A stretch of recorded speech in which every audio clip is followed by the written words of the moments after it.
Our story begins in a world where global survival has become a harsh reality, as the resources of the blue planet have finally been exhausted. Each country will select 100 participants, and any resources they obtain in this survival challenge will be returned to their nation multiplied by 10,000. And there he is, a simple university student, suddenly finding himself on the official list of participants. To be honest, nobody is willing to bet a single cent on a scrawny college kid in a high-stakes survival challenge. They are certain he'll starve on the very first day, but what they don't know is that his greatest passion is outdoor exploration. In fact, even if he were abandoned in a virgin jungle, he could likely survive alone for 2.5 years. When he finally opens his eyes, we see him standing in the middle of a vast, untouched wilderness. A cold, distant voice resonates, welcoming everyone to these strange and savage lands. On this occasion, there are a total of 11,700 participants gathered for the challenge. Each one will receive a protective suit, a multifunctional backpack, and a thermal blanket for the journey ahead. Additionally, every person is randomly assigned 3 survival tools to help them endure the wild.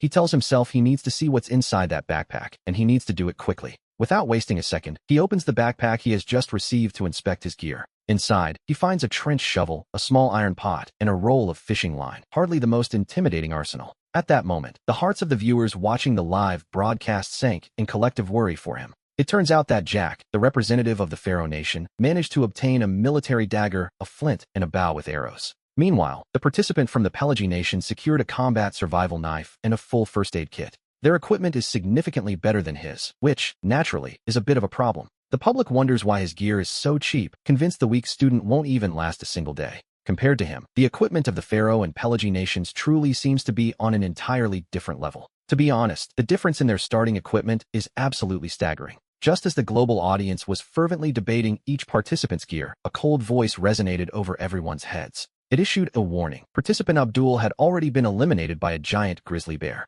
The current number of survivors had already dropped to 11,699. Everyone grew tense immediately, realizing they were facing a literal test of life or death. Meanwhile, we see that he had just finished putting on his protective suit and backpack before observing his surroundings. The humidity is high, the ground is soft, and the vegetation is incredibly lush. He recognizes this as a typical temperate deciduous forest. Judging by the position of the sun directly overhead, he calculates it must be around 10 in the morning. Right at that moment, a strange system interface suddenly appears across his retina. It welcomes him to the Check-in survival system, a digital guide in this savage land. He learns he can perform a check-in once for every 3 days he manages to survive. His current location is confirmed as the forest zone of these strange and wild lands. The system then grants him a rookie pack, master-level environmental perception. Instantly, a strange and overwhelming power floods into his brain. He can suddenly sense the wind direction, the exact humidity, traces of animal activity, and the health of the plants. All of this information floods his senses like a rising tide, which is quite a lot to take in.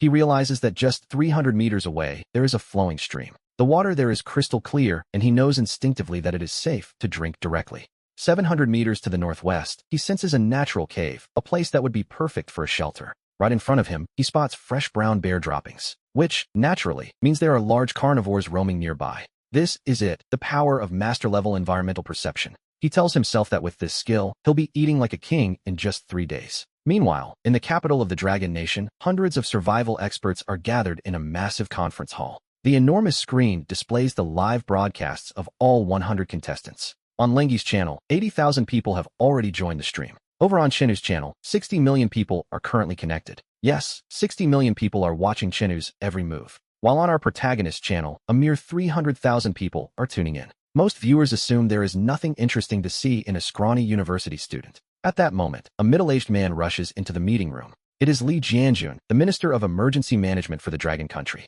Li Jianjun begins to speak. The minister, Li Jianjun, addresses the room. Li Jianjun speaks. Li Jianjun continues. Li Jianjun spoke with gravity in his voice. Li Jianjun continued his address to the gathered experts. Li Jianjun explained the gravity of the current situation. Li Jianjun spoke firmly. Li Jianjun made his point clear to everyone. Li Jianjun noted that while things were difficult, not everything had turned into a total disaster yet. Li Jianjun had carefully analyzed and categorized the progress of all the participants. Li Jianjun observed that some players were already struggling with meager resources and failing health. In other regions, the situation was becoming quite grim, to say the least. 150,000 pieces of rotten fruit appeared as a penalty. The Korean player, Jeo Don Jeo, had unfortunately managed to obtain nothing but stinking fish. The reward for Korea was 20,000 stinking fish, hardly a prize worth celebrating. To be honest, the rewards being handed out to other countries were becoming increasingly absurd. In comparison, the carp obtained by our protagonist seemed like a divine resource from the gods themselves.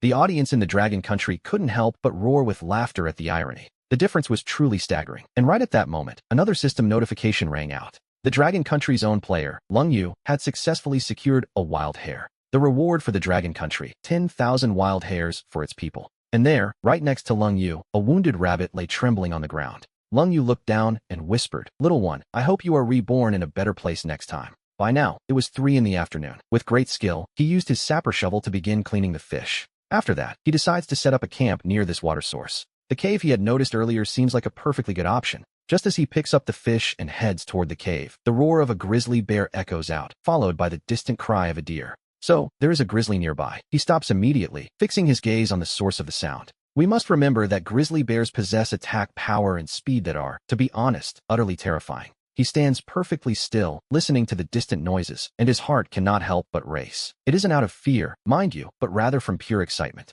Here, there is a stable source of clean water, an abundance of fish, and lush vegetation. If that cave is suitable for living and safe enough, then the one who should be afraid is the bear. In his past life, he had faced great wild beasts on more than one occasion. Packs of wolves, wild boars, and even tigers were nothing new to him. The key, he knew, was using the right method and finding the perfect moment. It was a matter of using intelligence, not brute force. In that way, killing these beasts becomes a relatively simple task. After observing for 2.5 minutes, he decides to walk in the opposite direction of the grizzly. For now, it is better to avoid a direct confrontation. Along the way, he constantly bends down to gather dry branches from the ground. It took him more than 10 minutes to cover a distance of 800 meters. He wasn't going to run out of time. It wasn't that the path was difficult, but that he never stopped observing his surroundings. His master-level environmental perception makes his brain function like a precision radar, constantly gathering useful information. Finally, that stone cave appears before our eyes. While it serves to protect him from the wind and rain without any problem, the space is far too small for long-term living.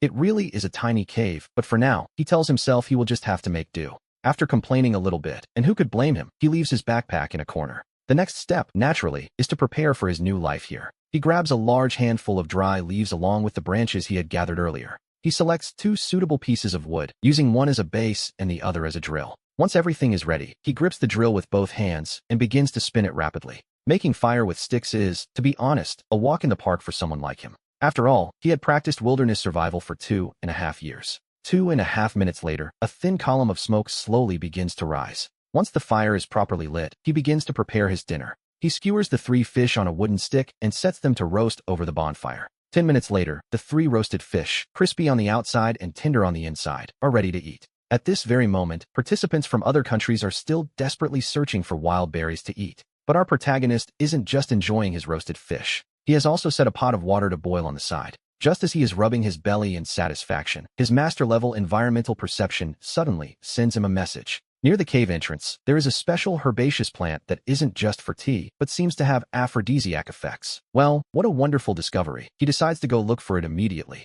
He sets down the fish he was holding and immediately begins to search the surrounding area. And sure enough, right next to a rock, he finds several thin, green herbs. It is the lomso herb. In the end, he manages to gather 10 of them. A rare resource has been detected. The Dragon Nation obtains 100,000 units of the lomso herb. The entire world freezes for 3 seconds before erupting in excitement once again. Unbelievable. An aphrodisiac? Is this for real? God Wole is doing a massive favor for every man in the country. Thank you, God Wole. Tonight I will see for myself how well it works. He returns just in time to prepare the herb in his small iron pot. A sip of talongsu and a bite of fish. This is the life. He, for his part, takes the lomso herb he has just gathered, and he has placed it carefully into the little iron pot. Immediately, a fresh and aromatic fragrance begins to drift through the air. Another bite of fish, another sip of talongsu. After eating 2 of the roasted fish, he feels he has reached 80% of his capacity. The one that remains, he decides, will be saved for tomorrow. Night falls, and without any light pollution, he only has to look up to see the Milky Way stretching across the sky.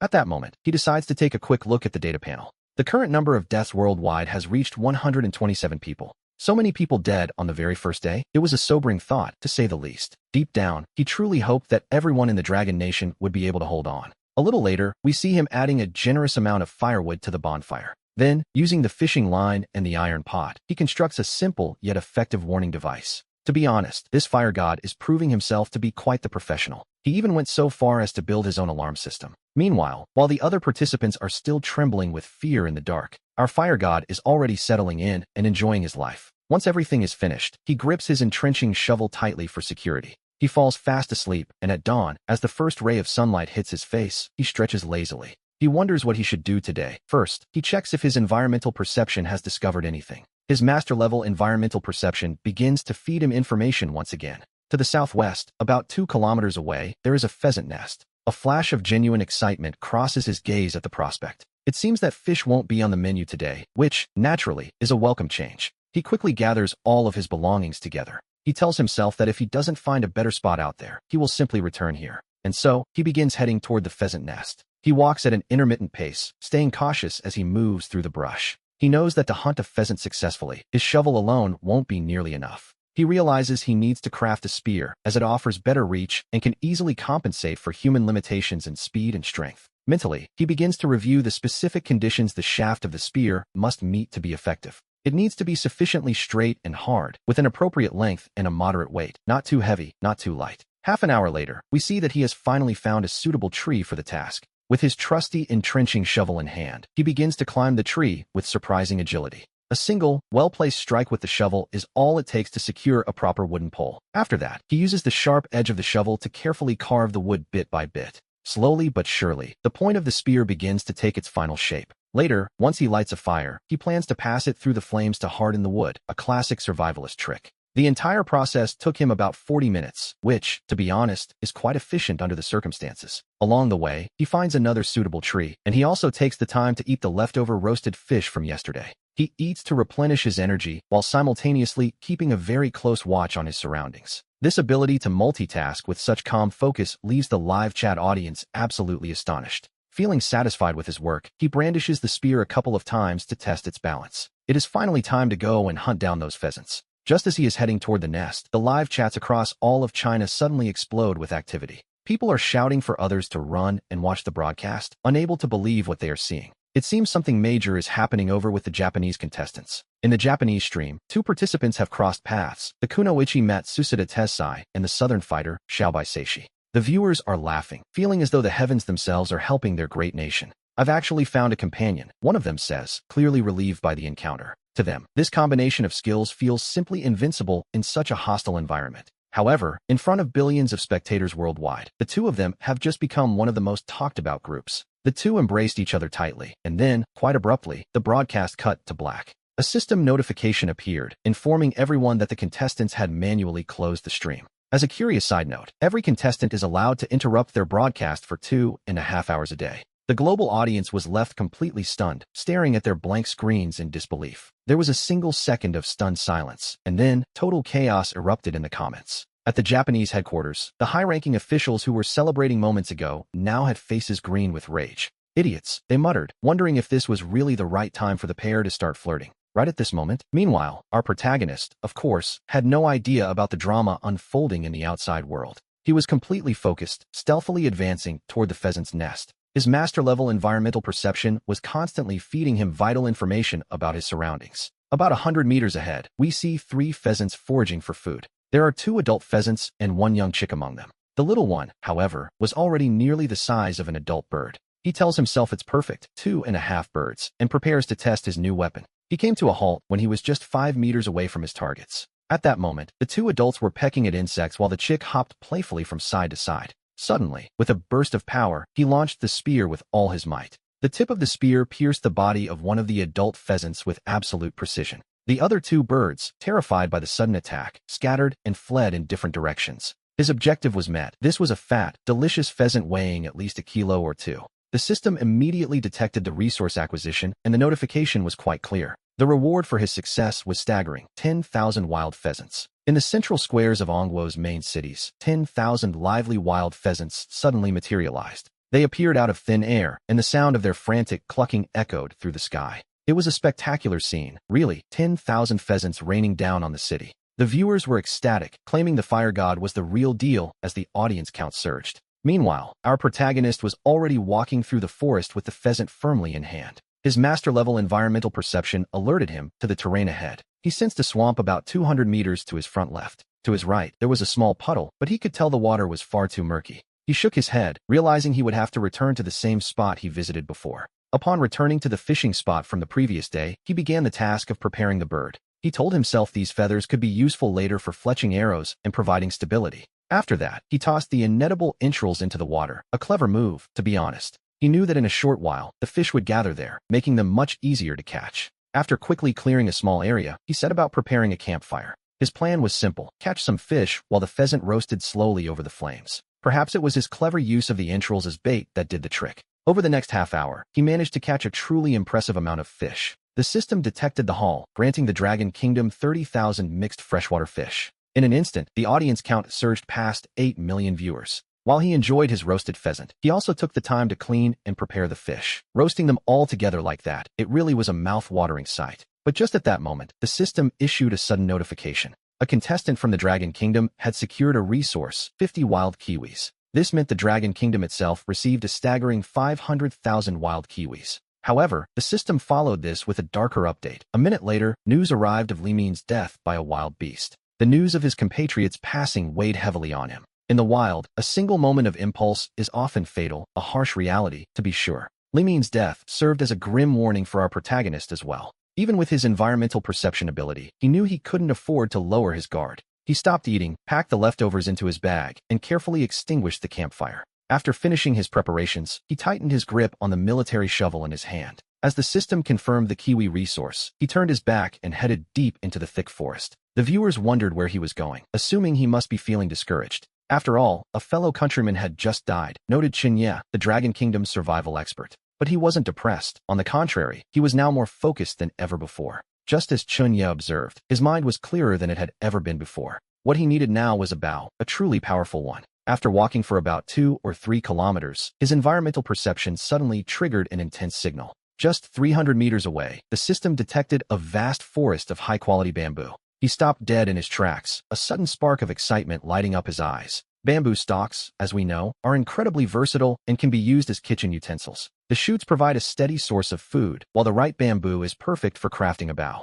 It is, quite simply, an excellent material for the body of a weapon. He gradually picked up his pace, and soon, the bamboo forest began to reveal itself through the trees. The potential bow appeared before him, and he stepped closer to inspect the quality of the wood. It wasn't bad at all. These were all high-quality bamboos, each more than 3 years old. Their elasticity and resistance were top tier, exactly what he was looking for. He stroked his chin, lost in thought for a moment. He already had the material for the bow's body, which was a start. But what could he use for the string? If he used fishing line, it would surely snap after only a few uses. Then it came to him: mulberry, specifically, the bark of the mulberry tree. The process involves cutting the bark into 2 distinct parts. It must be removed, beaten down, and then left out to dry properly. After that, the pieces are twisted together to form a strong fiber rope. By braiding 3 of these strands into one, he would finally have a proper bowstring. Strong and durable. It turns out the vegetation of this world is remarkably similar to that of the blue planet. If there is bamboo here, he reasoned that there would most likely be mulberry trees as well. Once his mind was made up, he firmly gripped the military shovel in his hand.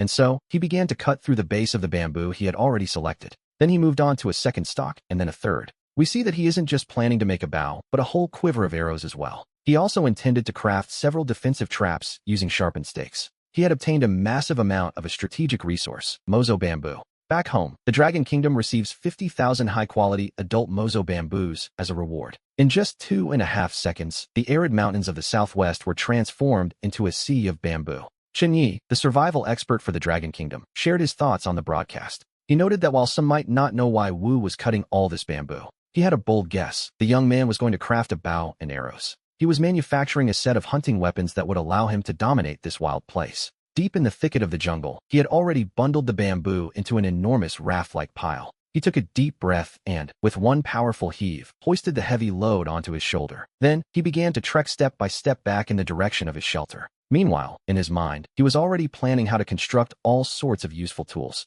At that moment, he even remembered the design for a large bamboo grenade. He soon reached a river, a sight that made him feel as though he were truly in his element. It's that cursed bear again, making its presence known once more. The viewers are in shock, urging each other to listen closely to that sound. The sound waves are so intense they practically hit you in the face. It can't be far from Wushan, and frankly, things are looking quite grim for him. If that beast corners him, he'll have absolutely no way to escape. However, upon hearing that gut-wrenching roar, he barely even pauses. He turns slowly, straining his ears to pinpoint the exact location of the threat. He knows that a direct confrontation right now would be a fool's errand. In the future, that bear's hide could be used to craft the finest armor imaginable. Then there is the gallbladder, a prize of incalculable value for its medicinal uses. And, of course, hundreds of kilos of meat to provide a massive amount of energy. To him, this creature is clearly nothing less than a walking treasure chest. Without further hesitation, he shoulders the bamboo and hurries back to the shelter, not even considering a rest. He immediately gets to work, remembering his plan for the bamboo grenades as he prepares the stalks. He takes his military shovel and begins to cut and sharpen the wood without stopping. He crafts over 10 sharpened stakes, the most common and lethal type of trap for a hunt. On the live chat, titled The Millenary Bamboo Trap, the viewers watch the scene with their mouths agape. They can't believe their eyes, wondering what on earth Wu Shun is planning. Why so many spears? Many in the audience are starting to get a very bad feeling about this. Surely, they tell themselves, these can't actually be intended for the bear. We see him tying the dozen stakes he prepared together using sturdy vines. Next, he carefully wraps up the leftover fish and roasted chicken from his meal. Using large leaves as packaging, he takes his military shovel and cautiously ventures back into the forest once more. He knows the brown bear's easy life is about to come to a very abrupt end. Suddenly, a penetrating and nauseating stench fills the air around him. A foul mixture of decay and the sharp scent of urine hits him right in the face. On the path directly ahead, he discovers a large pile of fresh excrement. It belongs to the bear, and to be honest, it couldn't be any fresher. After inspecting the surroundings to ensure no immediate danger lurks, he raises his military shovel. He begins to dig, and after 2.5 hours, he finishes a pit 2 meters deep. One by one, he places the sharpened bamboo stakes, driving them firmly into the bottom of the hole. An hour and a half later, he looks at his work, hoping the bear enjoys its new mansion. Afterward, he begins covering the trap with branches and dry leaves to camouflage it perfectly. From a distance, it looks like nothing more than an ordinary patch of forest floor. Who would ever imagine a deadly trap is hidden right beneath it? As the sun begins to set, he returns to the stream for water and wood before heading back. A bite of chicken, a sip of tea, the simple rewards of a long day's work. That feeling of satisfaction is immense, making him squint his eyes with pure, genuine pleasure. However, no matter how aromatic the plants are, he realizes that food without salt lacks a soul. The massive amount of sweat he lost while digging the trap is finally taking its toll on him. He feels a slight sting of weakness and a dull ache deep within his muscles. His mental energy, too, isn't quite what it has been over the last 2 days. Deep down, he knows that tomorrow, he simply must find salt, no matter what. After eating and drinking his fill, he doesn't rest, but continues splitting more bamboo. Suddenly, we hear the rumble of thunder, and shortly after, huge, scattered raindrops begin to fall, striking the ground just outside the entrance of the cave. But for him, tucked away inside his shelter, the storm doesn't affect him in the slightest. After setting up another simple alert system, he is finally able to sleep peacefully. The next morning, the very first thing he does upon waking is go to check on the trap. Just as he finishes packing his gear, a cold, mechanical voice suddenly rings out. It broadcasts a global announcement, intended to increase the intensity of the competition immediately. Across the entire territory of the wild continent, things are about to change. 1,000 supply crates will be airdropped, containing food, water, medical kits, and even firearms. Firearms being dropped from the sky, to be honest, that changes everything. He wonders if this is still wilderness survival, or if it has become a total battle royale. He realizes that this is going to turn into absolute chaos very quickly. It seems obvious to him now that they are being forced to eliminate one another. The contestants from the Lighthouse country will surely be thrilled by this news. Out of their 100 participants, at least 30 are former members of the elite forces,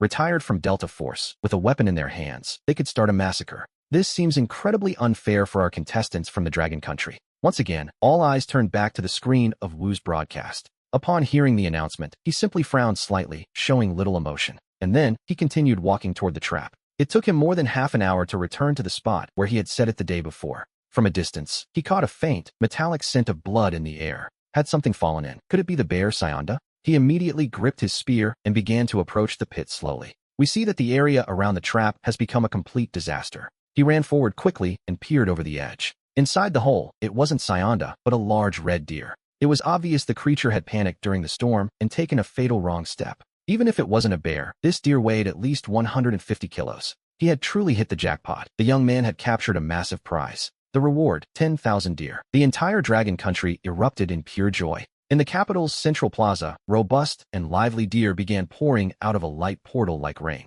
The timing of this victory was spectacular to the extreme. After a brief moment of stunned silence, the entire nation broke into a deafening ovation. Unbelievable. From this day on, many declared that young Wu was their one true god. 10,000 deer. That level of resources is truly impressive, to say the least. Wu stood at the edge of the trap, observed for a moment, and then jumped right in. With the very first cut, he opened the animal with surgical precision. He targeted the main artery of the neck to drain the blood properly. After that, he began the arduous task of cutting and separating the pieces. In the blink of an eye, he had dismantled the 150-kilo beast into 7 or 8 parts. He took the tenderest part of the deer loin for himself, and after carefully wrapping a rack of ribs, he threw the heaviest hind leg over his shoulder. He knew he had to get all that meat back to the cave quickly before other animals caught the scent. Upon climbing back to the surface, he didn't stop to rest for even a single second. 10 minutes later, he arrived safely at the cave. However, the rest of the meat still needed to be transported as soon as possible. Meanwhile, less than 100 meters from the trap, deep in the thicket, a brown bear of exaggerated size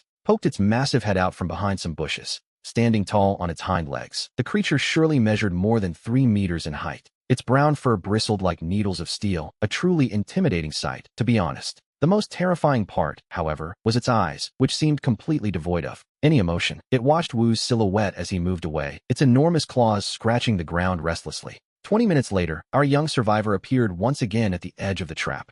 Suddenly, we see him discover some enormous bear tracks pressed deep into the mud. A chill ran through him from head to toe in an instant. He was not alone. That thing had just passed through here, and the realization hit him like a physical blow. It could even be nearby, he thought, wondering how it dared to try and steal his hard-earned prize. He muttered to himself that he would find it and tear that very hide from its back. The initial fury in his eyes was slowly replaced by a much colder, more calculated killing intent. We return to the cave, where the deer leg lies still and silent upon the cold stone slab. But Wu had no appetite. The longer he waited, the more his blood began to boil with resentment. To take a step back now only made him feel as though he were losing even more ground. And so, without a single backward glance, he stepped out of the safety of the cave. He decided to change course and head toward a completely unexplored area to try his luck. After walking for about a kilometer in that direction, he suddenly came to a dead stop. There, about 50 meters ahead and to the left, we see that something has caught his eye. As he drew closer, he discovered it was the exact mulberry tree he had been searching for so desperately. It was perfect, with his bow, his arrows, and now a string made of mulberry bark. He and that bear were finally going to settle their accounts once and for all. With this plan in mind, he immediately pulled out his trusty entrenching shovel. Very carefully, he began to peel away the bark from the mulberry tree. He gathered 2 large bundles, which he figured would be more than enough for his needs. Once he returned, he would finally be able to craft the proper string for his bow. When he finished collecting, he put on his backpack, feeling satisfied and prepared to continue his exploration. Suddenly, he felt a soft, unmistakable pat on his right shoulder. The touch is delicate and warm, just like a human hand. Good God, who could possibly be out here? Almost instantly, he grips his entrenching shovel and swings it behind him with a sharp whistle. However, as we see, there is absolutely nothing behind him. In the very next second, the shrill screech of a monkey echoes from a nearby tree. He spots a monkey hanging from a branch, watching him intently. It grins with pure impudence and tries to snatch the backpack right off his shoulders. This time, they had truly pushed him too far. First a bear steals his meat, and now even a damn monkey dares to try its luck with him. To be honest, the creature had picked the worst possible day to be clever. In the wild, he knew that mercy is often just a form of cruelty toward oneself. He tightens his grip on the shovel, his knuckles turning white. The monkey's cry of agony rings out, echoing through the silence of the forest. After dealing with the monkey, he doesn't spare a single glance at the carcass. He simply wasn't interested in this kind of food, no matter how hungry he was. Right at that moment, the stream chat exploded again, urging everyone to go check on the contestant from India. They insisted that the Indian participant had just done something truly outrageous. We shift our focus now to the broadcast of the Indian contestant. A man with a thick, impressive beard named Kumar stands before us. And there, right in front of him, sits a recently dropped supply crate. The man has left his shelter. He has ventured out from his home. He has left the house. The man has left the house. He has left the house. Inside the crate, we see a first aid kit and several packages of biscuits. They are compressed rations, but what truly catches our eye is the massive lizard, over a meter long, that he is holding in his hand. This contestant, Kumar, has certainly had a stroke of good luck. He managed to find an airdrop supply crate and caught himself a decent meal to boot. However, in the very next second, something strange happens with Kumar. On the screen, under the watchful eyes of viewers worldwide, he suddenly gives the lizard a rather malicious grin. Immediately after that, the broadcast screen goes pitch black without warning. A system notification appears. The contestant has manually deactivated the transmission. It will be reactivated by the system automatically in 2 hours. The entire world fell silent for a moment after witnessing that. Many thought the Japanese contestant would be impossible to surpass, but no one expected there to be an even greater master of the unexpected out there. Even the survival expert could only take a sip of water to hide his discomfort after seeing that scene. Meanwhile, we return to our protagonist as he continues exploring the unknown. He realizes that a swamp lies just 100 meters ahead, so without hesitation, he changes direction to go around it. Soon, he discovers a significant amount of animal droppings scattered across the ground. This must be a gathering point for some kind of animal. Or perhaps, it is the route they take every single day. He tightens his grip on the spear in his hand, ready for whatever might be lurking. And so, he blends into the tall grass. In the center of a clearing just ahead, a small deer is busy licking a stone. We see it there in the middle of the clearing, a small deer licking a stone of a grayish-white color. Suddenly, his gaze sharpens. It is a salt mine. Over these last few days, he has only been able to obtain tiny amounts of salt from his food, and his body, as one might expect, has already begun to send him warning signals. But now, an immense treasure has appeared right before his very eyes. He wants this mine, and to be honest, he wants that deer as well. He crouches down slowly, approaching the deer bit by bit while waiting for the perfect moment to strike. When that moment finally arrives, he launches his spear. It flies through the air and precisely pierces the tail of the little deer. The poor little thing panics and begins to run aimlessly. However, after taking only a few steps, it collapses to the ground. He approaches and pulls out the spear, but he is in no hurry to butcher the deer just yet. Instead, he turns around and uses his sapper shovel to break off a piece of the salt mine. He sticks out the tip of his tongue and gives it a gentle lick. It is exactly what he thought. We see him standing over the fallen prey. It is indeed rock salt. With salt, he can make jerky to preserve food long-term, and his physical energy will soon return to its peak. Resource obtained, 1 wild deer. And just like that, the Dragon Country receives 10,000 wild deer. During the time that follows, he strikes the salt mine with all his might. Every blow of the shovel makes the base of his thumb tremble and go a little numb. He fills nearly half of his backpack before finally deciding to head out. It's a heavy load, to say the least. Today's harvest includes a deer weighing about 25 kilos and over 10 kilos of coarse salt. And yet, the journey back feels much lighter than one might expect. But right at that moment, the system displays a new notification. In a bloody red font, it announces that Jack, from the Lighthouse Country, has successfully eliminated Pedro. Someone has killed another player. This Jack is a member of the Lighthouse Country's SEALs. Specifically Team 6, an elite special forces soldier and an expert in jungle combat and assassinations. For a man like him, this wild land isn't a place for survival, it is a hunting ground. We see then that the very nature of this game has changed. From this second onward, every living person in this wilderness is either a hunter or the prey. We return to the cave, where he places a large chunk of the rock salt down.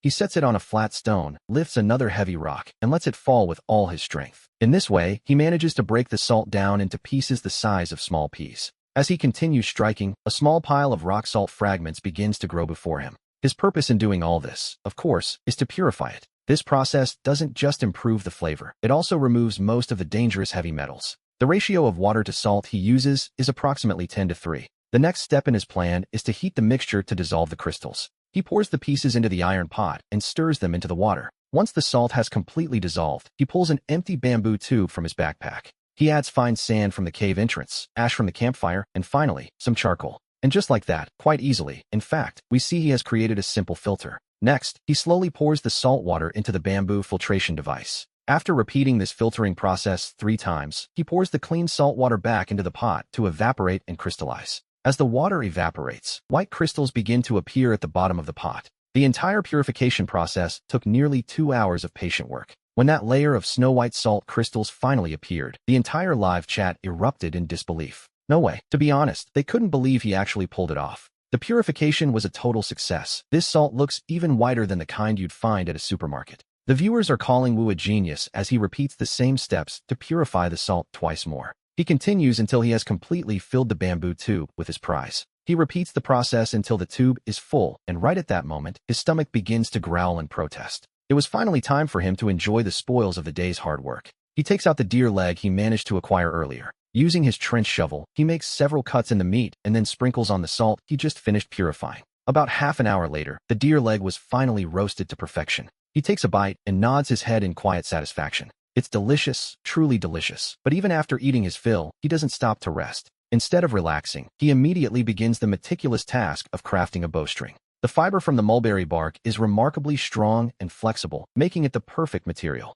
It is, without a doubt, the best material for crafting a high-quality bowstring. He carefully tore the bark into thin strips and began the rhythmic work of braiding the cord. Once the string was ready, he took out the bamboo he had cut earlier to begin shaping the body of the bow. A little later, a perfect, handmade bamboo bow appeared in his hands. Next, he selected a much thinner piece of bamboo to begin crafting the shafts for his arrows. He then used the pheasant feathers he had collected earlier to create the fletching. Mission accomplished. Now that he has this bow, he feels it's time to settle accounts with the bear that stole his meat. He tells himself he'll test its power tomorrow, and soon enough, the morning sun begins filtering through the cave entrance. By the way, today marks exactly the third day of his journey. Deep down, he wonders what kind of reward the system will grant him this time. The system detects that the host has survived for 3 days, just as the bow was being finalized. He continued working on the bow, ensuring every detail was just right. He focused intensely on the bow, refining the weapon that would ensure his survival. With the bow nearly complete, he checked the tension one last time to ensure it wouldn't break. But suddenly, on the Longwa live stream, the crisp image of our protagonist unexpectedly cut to black.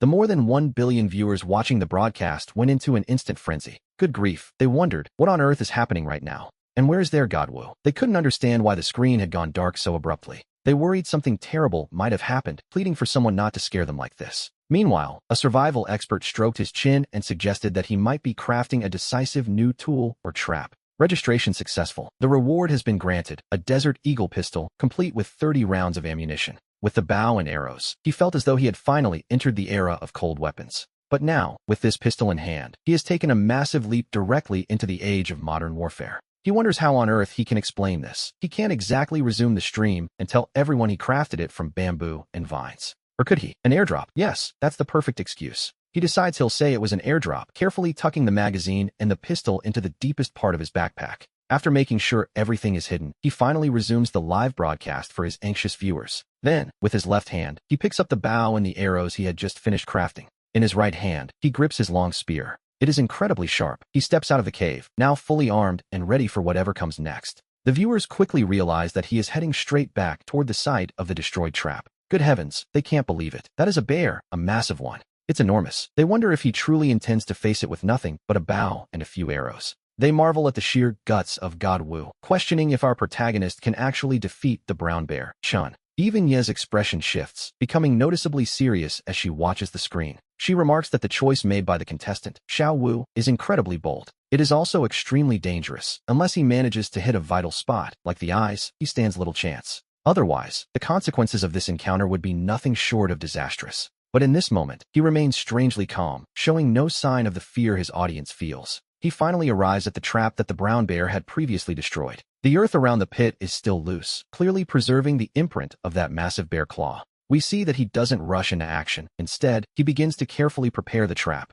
He rearranges the sharp bamboo stakes he had unearthed yesterday, placing them with precision. And then, he camouflages the opening perfectly with loose soil and fallen leaves. Next, he tosses the bloody venison directly onto the trap as bait. Once everything is set, he chooses a large tree with an excellent vantage point and climbs up. He draws the bowstring tight, aiming directly at the camouflaged trap below. Everything is ready. He is like the most patient of hunters, melting into the environment. He waits in silence for the brown bear to appear, ready to take his shot when the moment comes. He takes everything he needs, relying on the cunning of a human mind to win the day. The sun begins to dip, casting long shadows through the trees as he settles into his position. Yes, the temptation is set, and now we wait to see if the beast will arrive. One might wonder if he can truly dig deep enough to succeed, but he is far from giving up. It seems we can still push forward, even when the odds look quite grim. Meanwhile, we learn that a contestant from India accidentally ate a poisonous herb and has died. On a brighter note, the contestant Wang Xin from the Dragon Nation has discovered iron ore. As a result, a new open-pit iron mine has been added to the territory of the Dragon Nation. For now, everyone else is still struggling along with nothing but wooden weapons. To be honest, the key to survival here is definitely to get out and explore more. Smelting or to forge iron weapons is the only real way to make progress in the long run. Deep down, he knew he had to deal with this bear as soon as possible. His plan was simple: gather enough food, then find the supply drop to justify having his pistol. Meanwhile, in another part of the forest, we see an agile figure moving silently through the trees. This was the Special Forces soldier, Lungyu. The popularity of her broadcast channel was also reaching incredible heights. Countless viewers followed her perspective, witnessing a jungle infiltration straight out of a manual. Suddenly, Lungyu came to a complete halt. There, on the ground, was a small piece of bamboo bark that had been scraped away. She picked up the bark and examined it carefully before turning her gaze toward a nearby cave. She didn't rush in blindly. Instead, she began to scout the terrain surrounding the cave entrance. Soon enough, even more traces of human presence began to appear before her eyes. Tree stumps cut with a sharp tool and bloodstains left behind from cleaning animal entrails.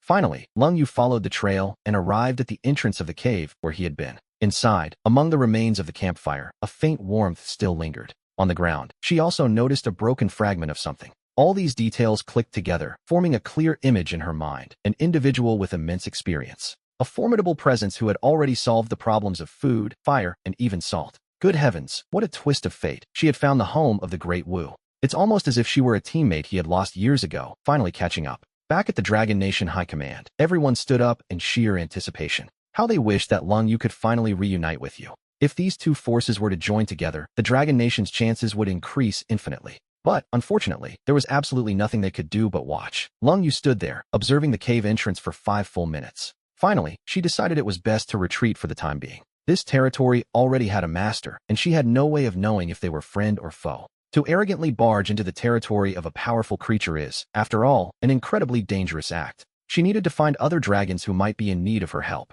She felt her backpack, which contained the dried meat she had carefully prepared for her compatriots. These were her provisions, but also a symbol of hope for her future companions. By that time, you had already been working for 4 long days. Suddenly, a sound broke the silence of the forest. It was the unmistakable sound of a heavy body crushing dry leaves and branches nearby. He snapped his eyes open and saw a brown bear of an almost exaggerated size. It was emerging slowly from the deepest, darkest parts of the dense forest. To be honest, it was even fatter and more imposing than he had imagined. Standing on its hind legs, it surely exceeded 3 meters in height. The broadcast chat exploded instantly with a wave of panic. The beast had arrived, the one they called Shinda, the Wozen. The viewers screamed for him to run, knowing arrows would do nothing against such a monster. Chunya's expression became more serious than we have ever seen it. Now, it was only a matter of seeing if his trap would actually work. That giant bear approached the trap step by step, looming closer with every heavy thud. The beast lowered its head to inspect the piece of venison, which gave off a tempting aroma, but it didn't move.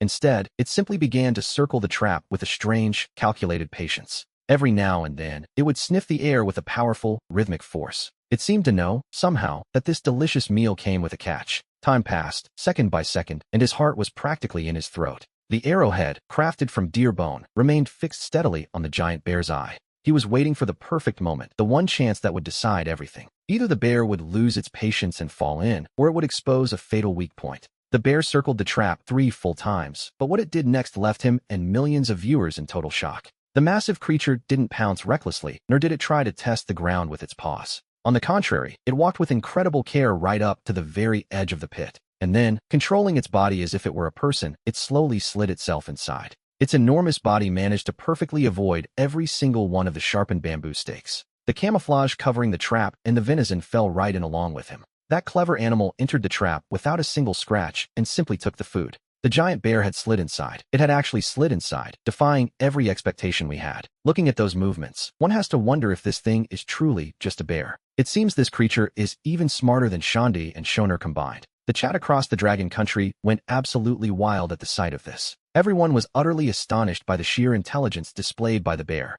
Up in the tree, the veins in his hand, which gripped the bough tightly, began to swell. He had contemplated countless possibilities, but he never imagined a scenario quite like this one. Deep down in the pit, the giant bear picked up the meat and prepared to exit the trap. As it moved to leave with the venison, the hearts of millions of viewers were practically in their throats. This was the moment. A cold smile touched his lips just as the bear's head emerged over the edge. Thwack! The sharp sound of an arrow tore through the deathly silence of the forest. Though it struck the bear's forehead with precision, that rustic bone arrow was unable to pierce the thick skull. However, the tremendous force of the impact hit the beast squarely in the head. Stunned by the pain, the bear, which had almost escaped, instantly fell backward into the pit. The sickening sound of flesh being pierced by those deadly bamboo stakes echoed through the air. Finally, the moment of reckoning arrived as a heartbreaking, furious roar rose toward the sky. It made the entire forest tremble, sending countless nesting birds into a terrified flight. Fine beads of sweat began to purl across his forehead. He didn't dare lower his guard, not even for a single second. Immediately, he reached back and pulled a second arrow from his quiver.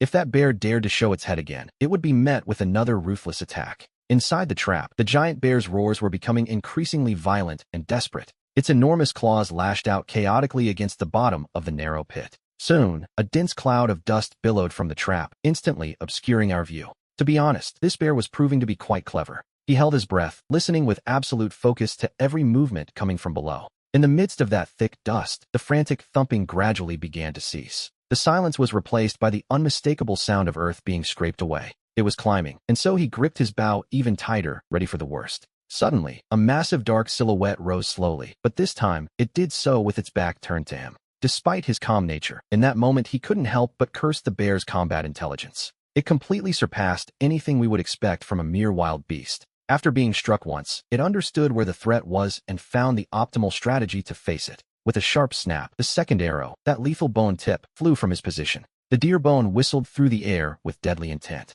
When it struck the bear's back, it made a dull thud, like hitting thick, cured leather. And, without the slightest hesitation, it simply bounced off and went flying. It hadn't even managed to leave a single mark on that dense fur. A bad sign, he thought to himself while reaching for a third arrow. But in that briefest of moments, the giant bear had already forced its way out of the trap. Its eyes locked onto him, perched high up in the safety of the great tree. In the next second, it became an out-of-control tank and charged straight for the trunk. It was over. Everything seemed to be coming to an end. How could he possibly escape this? One almost doesn't dare to watch. Someone save Wozen, because it looks like there is no other way out for him. The sheer force of the bear's charge is, quite frankly, terrifying. Not even with a lifetime of knowledge could you imagine a way for a human to survive this. The bear spins. It turns and twists with a frantic, primal energy. The bear continues its dizzying rotation. Round and round it goes, a whirlwind of fur and fury that seems never-ending. The beast keeps spinning, locked in a chaotic dance of pure aggression. In that moment, everything felt surreal as the massive weight shifted and turned toward him. It was a display of raw power, the kind of quality in a predator that one simply doesn't want to believe exists. It was as if the world had gone mad, leaving no room for rational thought. Just when everyone thought he had given up, Wozen made a move that looked like a suicide mission. In the very next second, we witnessed a scene that no one present would ever forget. He was like a human cannonball, a streak of pure determination falling from the sky. In that precise instant, time itself seemed to grind to a complete halt. For the first time, a flicker of genuine fear appeared in the giant bear's eyes. A large portion of the spear sank deep, burying itself completely into the bear's skull. Finally, the great beast collapsed, all the strength leaving its massive body at once. It gave a few final spasms, and then, at last, it lay perfectly still. A deathly silence followed. On the Dragon Country broadcast channel, tens of millions of viewers sat stunned for more than 10 seconds. No way, no way, this simply cannot be happening. No way, what on earth just happened? Was it a miracle? Yes, it truly was a miracle. Wozen is a total legend, and he is kind, too. It was a miracle, over and over again, truly on another level. Someone slammed the table hard, their face flushed red with pure emotion.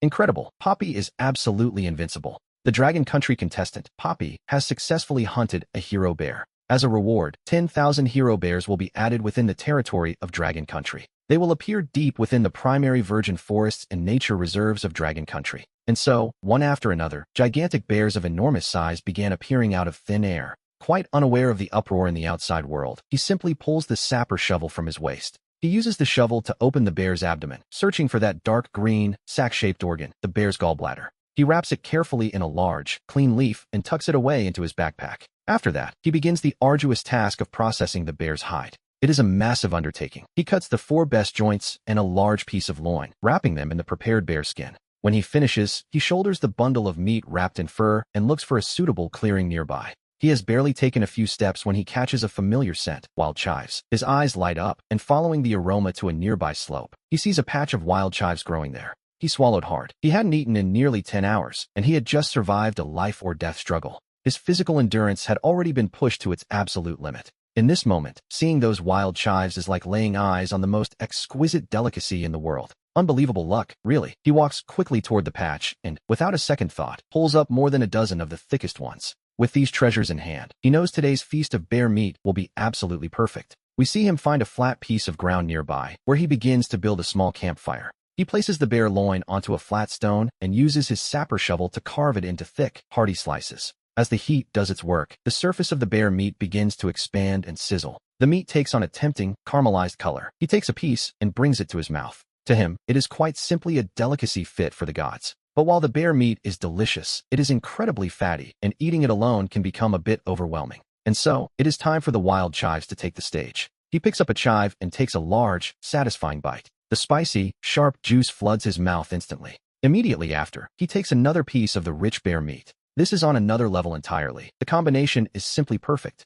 He tells himself that if he only had a little liquor, it would be even better. He decides that once he finds a suitable place to build a shelter, he will have to add distilling alcohol to his plans. Roasted meat paired with a strong drink. Now that, he thinks, is truly enjoying life. But just as he is completely immersed in the simple pleasure of his meal, out of the corner of his eye, he catches sight of a strange column of smoke rising over the distant forest. An air supply drop. He reacts instantly, and we see a spark of genuine excitement light up his face. If he doesn't have any liquor yet, he tells himself not to worry, as he quickly calculates the distance to the drop. It appears to be about 20 kilometers away, buried deep within the heart of the dense forest. At his current pace, it will likely take him a full day to get there, so he decides there is no point in rushing. First things first, he needs to finish filling his stomach. Meanwhile, in another part of the forest, much closer to the delivery point, we find that Lin Yue has also spotted that rising column of red smoke. As a professional special forces soldier, her instincts kick in immediately. She knows better than anyone the immense value of an aerial supply crate. Weapons, equipment, medical supplies, or military rations. Any of these could drastically increase her chances of survival. Judging by the surrounding terrain, she concludes that the location must be a relatively open valley. While flat ground is ideal for a supply drop, it also means there is no cover, making it easy to be exposed. Lin Yue carefully weighs the pros and cons in her mind. The delivery point will inevitably attract a large number of contestants, all looking for the same advantage. In that moment, a fierce battle will be completely unavoidable. And being all alone, she realizes she doesn't have a very high chance of winning. But she feels she has no other choice. She must secure more resources for her country. Lin Yue checks her gear: a military dagger, a handmade bow and arrows, some dried meat, and a bottle of water. She takes a deep breath and begins to move steadily toward the air package. It seems the goddess Lin Yue has her eyes on the prize as well, which, naturally, complicates things for everyone else. And now, this is where things truly start to get interesting. The legendary Wu and the goddess Lin Yue. One has to wonder if they will finally cross paths at the drop site. Deep down, we are all hoping they decide to team up. We see him wrap a portion of the bear meat in large leaves, tucking it carefully into the bottom of his backpack. It is a shame the bag is so small, as he is forced to leave the majority of the meat behind. Hundreds of kilos of bear meat, resources that would be life-saving in a wilderness like this, simply wasted. If he had a partner, they could manage it, but a single person can only carry so much. After that, he begins to make his way toward the rising red smoke with long, steady strides. Meanwhile, on a slope much closer to the delivery point, Matsushita gives Tian a quick kiss. The man smiles, showing off his white teeth, and asks her if she saw the signal. "Of course I did, my little wildcat," he replies with a grin. He tells her they must secure that air package no matter what the cost. The two of them prepare their gear and begin advancing rapidly toward the drop zone. Across the globe, broadcast rooms are absolutely exploding with excitement. To be honest, this is shaping up to be a complete and total free-for-all. And yet, those two from Japan are still finding time to act like a pair of love-struck teenagers. It is almost nauseating to watch, especially since they hold a clear numerical advantage. The other contestants are in serious danger, whether they realize it yet or not. We return to Wu, who is currently moving with surprising speed through the dense undergrowth. Between the bear meat, the hide, and his equipment, he is hauling a total weight of at least 60 kilos. We see his shoulders begin to ache, and his steps grow noticeably slower under the heavy burden. At this pace, it would take him an absolute eternity to reach the delivery point. Deep down, he knew he had to find a way to move much faster than this. Just then, the familiar sound of a system notification echoes clearly in his mind. A special mineral resource has been detected in the immediate vicinity. He feels as if an invisible thread is pulling him toward a very specific direction. Without hesitation, he follows the path indicated by this strange new perception. Before him, a natural wall of solid rock suddenly comes into view. Good grief, it is a natural gold mine, hidden right there in the open. In any modern society, gold is the strongest currency one can possibly hold. He realizes he has just struck it rich and immediately pulls out his trusty entrenching shovel. The shovel strikes the rock, emitting a clear, sharp clinking sound with every blow. After a fair amount of effort, he manages to unearth over 10 pieces of high-grade gold ore. The system announces that the Dragon Kingdom contestant, Xiao Wu, has discovered the gold. For finding this natural mine, his reward is the manifestation of 10,000 large mines back home. The entire Dragon Kingdom erupts in a moment of pure, unbridled joy. Across the country, small hills rise from the earth one after another, transforming into rich gold mines. After stowing the ore, he puts his backpack back on and continues toward the delivery point. Meanwhile, the other contestants are also rushing blindly toward the same goal. He tells himself he must hurry, but in less than half an hour, the sky changes without warning. Dark clouds swirl together, and immediately after, a dense barrage of hail begins to fall. In the emergency, he pulls out an iron pot and, without a second thought, puts it on his head. But every piece of hail that strikes him hurts like hell, which, to be honest, was to be expected. Soon, his back and arms are covered in painful bruises from the relentless icy assault. He tells himself that if this keeps up, the weather is going to kill him. He runs at full speed with the pot as a hat, desperately searching for a place to take shelter, where the path ahead seems to blur into a chaotic mess of ice and wind. He tries to push through the exhaustion, ignoring the pain as his strength begins to flag. His movements grow heavy and sluggish, but he manages to keep going, surely driven by pure instinct. This was all before night descended on the landscape, and he continued on, losing his sense of direction. In this absolute nightmare of a storm, things were about to get even worse. A giant piece of hail strikes his knee, and it takes him a good while before he can stand up again. We see the hail piling up near the entrance of a cave he finally managed to find. The temperature inside the cave continues to drop, chilling him to the very bone. He exhales a puff of frosty breath, realizing he won't be able to leave for quite some time. He pulls the remaining bear meat from his backpack, preparing to light a fire to warm himself up. With the weather this terrible, making a fire by rubbing sticks together has become much more difficult. Normally, a task like this would only take him a few minutes at most. This time, after half an hour of effort, he still hasn't managed to produce a single spark. He realizes that what he truly needs, more than anything right now, is a proper flint. Just as he was about to take a short break before trying again, he suddenly heard footsteps outside. He spun around sharply to face the entrance of the cave. In total silence, he tightened his grip on his trench shovel.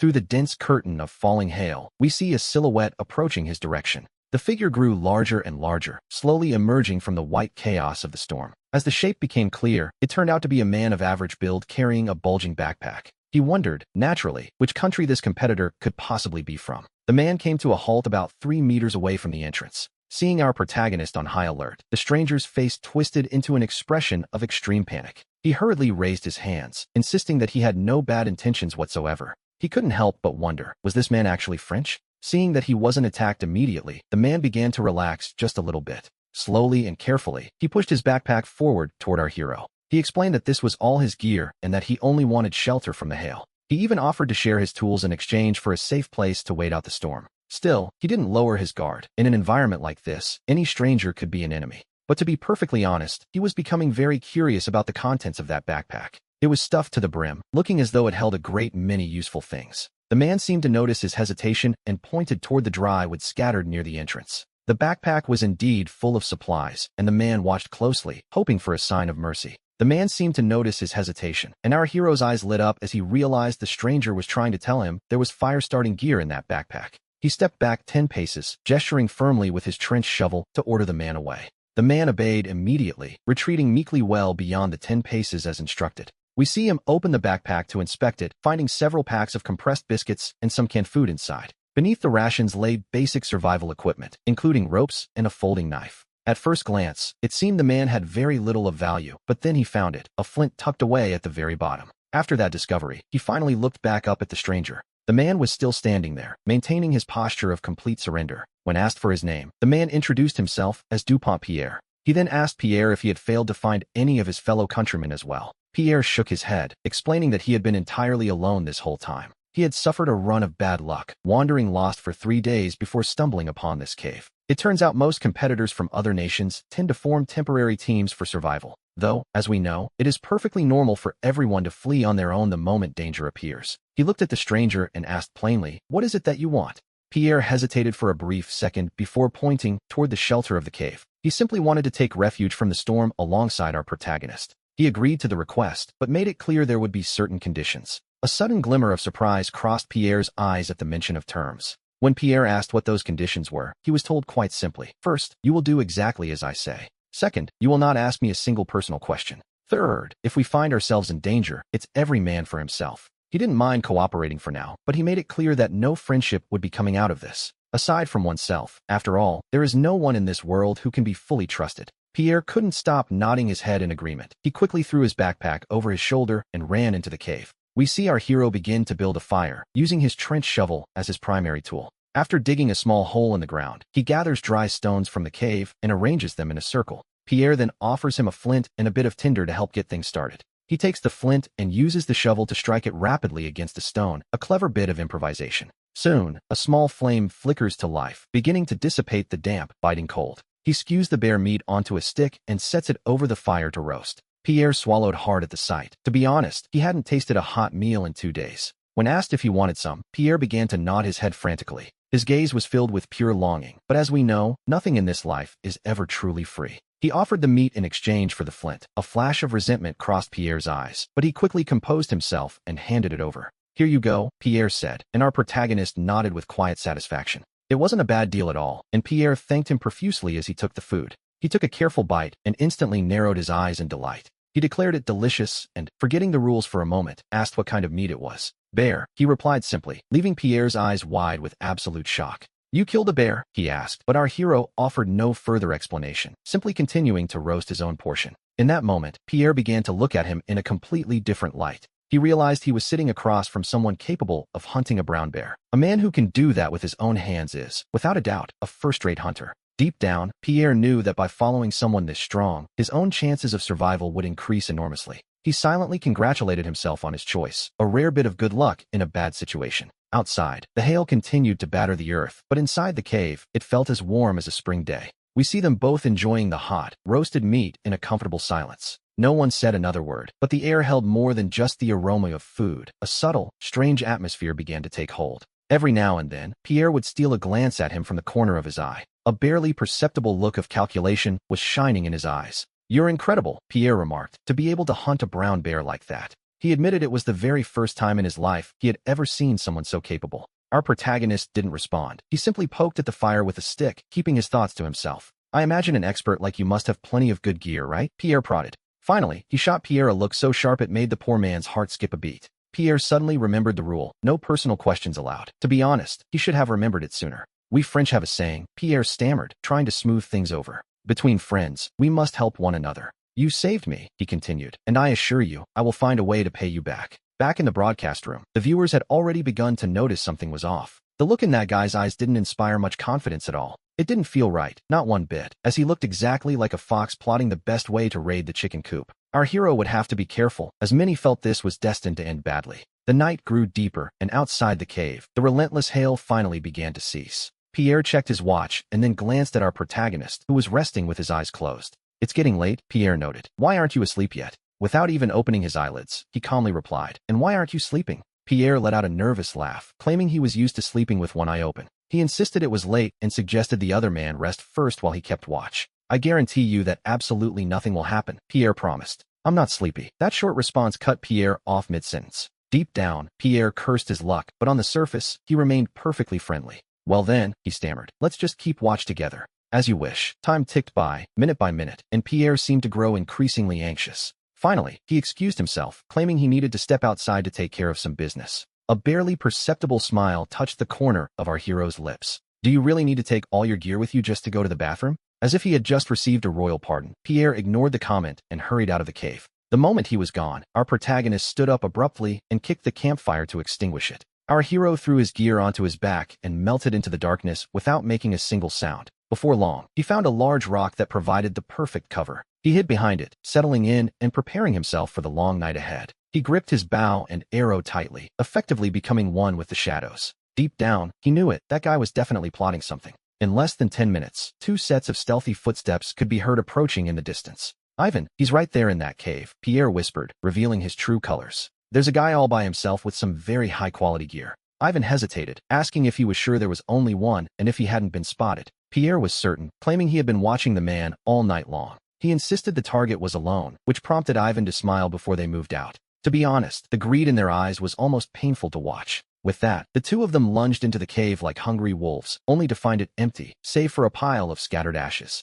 Pierre turned pale, stammering that such a thing should have been impossible. He had been right there just moments ago. He couldn't understand how he had vanished. Ivan spun around abruptly, glaring at his companion with a look that could kill. "You idiot," he hissed, realizing that their target had seen right through them. And right at that moment, an arrow whistled through the air. It pierced Pierre's thigh, and the tremendous force of the impact knocked him straight to the ground. Terrified, Ivan raised his machete and screamed furiously toward the direction the arrow had come from. "Whoever you are, come out of there," he roared, his voice trembling with a mix of rage and fear. The only answer he received, however, was the whistle of a second arrow. The projectile struck with surgical precision, piercing the very wrist he used to hold his weapon. His machete hit the ground with a heavy metallic clang, leaving him completely defenseless. Ivan clutched his bleeding wrist and began to scream in agony, the reality of his situation finally sinking in. And then, we see our hero emerge slowly and calmly from behind the safety of the rock. He didn't say a word. He simply leveled the tip of his arrow at the two of them once more. With a steady hand, he slowly drew back the bowstring, maintaining a silence that was far more terrifying than any threat. Only the strongest survive here, and after dealing with the pair, he began the grim task of collecting his loot. The night wind carried the heavy scent of blood, but to be honest, it didn't seem to bother him in the slightest. He felt as though he'd hit the jackpot, finding ration crackers and half a bottle of water among their things. As the wind picked up, he discovered something even better, a brand new, bright red first aid kit. In a place as unforgiving as this, such a find is essentially the equivalent of having a second life. Searching further, he also managed to recover a versatile Swiss Army knife from the gear. When he checked Ivan, the big man's pack yielded half an air-dried rabbit, a roll of nylon rope, and that heavy machete. These were, quite arguably, the finest survival items a man in his position could ever hope to find. He wasted no time and carefully packed every useful scrap into his own backpack. Finally, he looked down at the two bodies on the ground with a cold, detached gaze. He thought to himself that next time, they really should be more careful about who they choose to hunt. With that final thought, he turned his back on the scene and vanished into the depths of the night. Meanwhile, back in the Longwa broadcasting room, a sense of pure euphoria reigned supreme. Comments were raining down like a volcanic eruption, so dense that one could barely see the screen. The viewers were convinced that Wu's son was invincible, the true embodiment of a man from Longwa. At the same time, in the studio, Savannah struck the table, visibly moved by the display. It was a textbook counterattack, proving to everyone that in the wild, the most dangerous element is people. However, Longwo's celebration stood in stark contrast to the deathly silence of certain other nations. On the Global Emergency Conference channel, the representative of Saigwa wore a somber, dark expression. Like a man possessed, he began to hurl accusations at Longwa because of our hero's actions. Despite the outburst, the representative of Longwa responded with a sense of total, unshakable tranquility. After all, we must remember that this is just a game, a brutal one, but a game nonetheless. Seeing that he was gaining no ground and couldn't manipulate the rules to his advantage, the Saigwa representative issued a threat, his face twisted into a truly fierce expression. He noted that in 2 days, the communication lines between the contestants would finally be opened for a strictly limited time. In that moment, he promised that he would personally give the order to gather every single survivor from Lagwa who was still standing. Their mission would be to hunt down every contestant from Longwa, no matter the cost. His words chilled the air in the meeting room, but the Longwa representative wasn't about to stay silent. He simply let out a small, calm chuckle and replied that they would be waiting for them. Meanwhile, back in that strange and desolate wasteland, our hero was carrying his heavy loot on his back. We see him moving stealthily through the trees, his presence almost ghost-like. The battle report detailing how he eliminated 2 foreign contestants had already been dispatched. Meanwhile, in a secret cave hidden by vines, Lengi was sharpening his military dagger. Suddenly, his watch vibrated, and he immediately turned his gaze toward the screen. When he saw the report clearly, his eyes narrowed sharply in surprise. He was stunned once again. Well done, he thought, and he began to sharpen his blade with even more intensity. He knew he couldn't afford to fall behind, just as the other Longwa contestants were seeing the same message. A sense of immense pride and newfound hope surged within the hearts of every single one of them. A little later, the eastern horizon finally began to brighten with the coming dawn. Our hero stood up and calmly brushed the dust off his clothes. Then, he threw the heavy backpack over his shoulder and began to find his bearings. After that, he continued walking steadily toward the column of red smoke. His eyes shone with an unshakable determination, the kind that admits no doubt. After several hours of intense marching, his legs began to feel as though they weighed a ton. Every step brought unbearable pain, and his knees even began to tremble slightly. And so, he decided to stop for a moment to rest and recover his energy. Using his master-level environmental perception, he scanned the surrounding area. He moved quickly toward the direction where the air felt noticeably more humid. Soon enough, the welcome sound of running water reached his ears. He pushed the bushes aside, and a small, clear stream appeared before his eyes. The water in the stream wasn't particularly clear, carrying fine sand, mud, and dry leaves along with it. But in such a desperate situation, this was undoubtedly a precious source of life. He took off his heavy backpack and pulled his machete out from inside. Approaching the bank, he chose a tree about the thickness of a dinner plate. He took a deep breath and swung the machete with all his might. The blade bit deep, sinking almost halfway into the trunk instantly. Seeing the result, he couldn't help but let out a grunt of pure effort. He continued swinging the machete again and again, relentless in his task. And in less than 2 minutes, the small tree finally fell. He decided to chop it up to create a proper pile of firewood. Then, he took out his flint and scraped the magnesium bar hard with the back of his knife. A handful of sparks flew out, landing with precision on the dry tinder he had prepared. Instantly, a wisp of smoke rose, and, just like that, a flame caught hold with strength. In no time at all, a warm campfire was burning brightly. The fire seemed to chase away all his exhaustion and the biting cold. There is nothing quite like a campfire, is there? Next, he used his trench shovel to dig an improvised filtration pit by the stream. He carefully laid down layers of sand, gravel, and wood ash to act as a filter. He took the murky water, filtered it several times, poured it into the iron pot, and set it over the fire to boil. He then pulled out that half of a dried hare. The meat was as hard as a stick. But for him, in this moment, it was a first-class delicacy. Bear meat can be a bit overwhelming if you eat too much of it, so a little hare meat was a welcome change of pace. With that thought in mind, he pulled out his Swiss Army knife. He easily sliced the hair into small pieces, skewered them on a branch, and set them to roast over the campfire. Before long, the fat began to melt and sizzle under the heat. A rich, savory aroma of roasted meat began to drift through the forest. Back in the Dragon Country broadcast room, countless viewers found themselves drawn in by the tempting image. In the studio, Sabianin couldn't help but swallow hard, while beside him, Chunyi maintained a perfectly serious expression. The way Xiao Guo was purifying the water is, to be honest, the most classic and effective method there is. It was a clear demonstration of the vast experience he had gained in his line of work. In that moment, as he drank the boiled water and ate the roasted hare, crispy on the outside and tender within, the exhaustion of a sleepless night slowly began to fade away. A short while later, he finished the last piece of meat and completely buried the campfire with dirt and sand. He then poured water over it, checking carefully to ensure not a single ember remained. As he shouldered his heavy backpack once more, he felt as though his energy had been fully restored. He quickly scanned his surroundings, identified the correct direction, and set off again. And so, we see him continuing his journey toward the signal of the airdrop.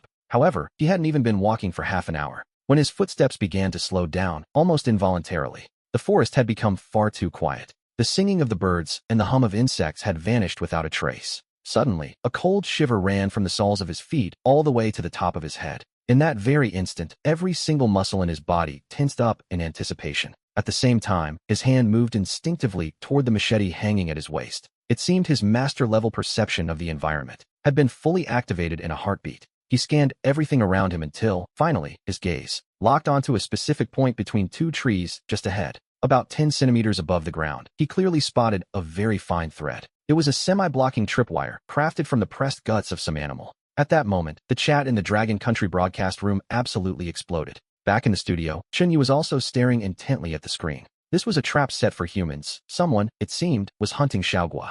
Upon hearing that, everyone felt their hearts leap into their throats. However, he then made a move that no one expected. He slowly crouched down and extended a single finger toward the dirt. Then, he gently began to draw several circles on the ground. A few moments later, he had constructed a three-dimensional attack map in his mind, analyzing the possibilities. Where exactly would the attack come from once the trap was triggered? Before long, his gaze settled on two excellent ambush points located not very far away. A cold, knowing smile began to spread across his lips. After that, he silently takes 2 steps back. In the very next second, his figure vanishes, melting away into the shadows. At the same time, we see him pull out his homemade longbow. He carefully notches an ancient arrow onto the string. Meanwhile, at the ambush point, 2 contestants from the country of Guo are crouching low. Xiao Bazai stares at the spot where our protagonist disappeared and frowns. Could that guy have discovered something? He asks, as Matsushita Susa's voice rises beside him. That thread, he claims, is a trap made with the ancestral methods of the great Guo nation. In his mind, it was simply impossible for anyone to have spotted it.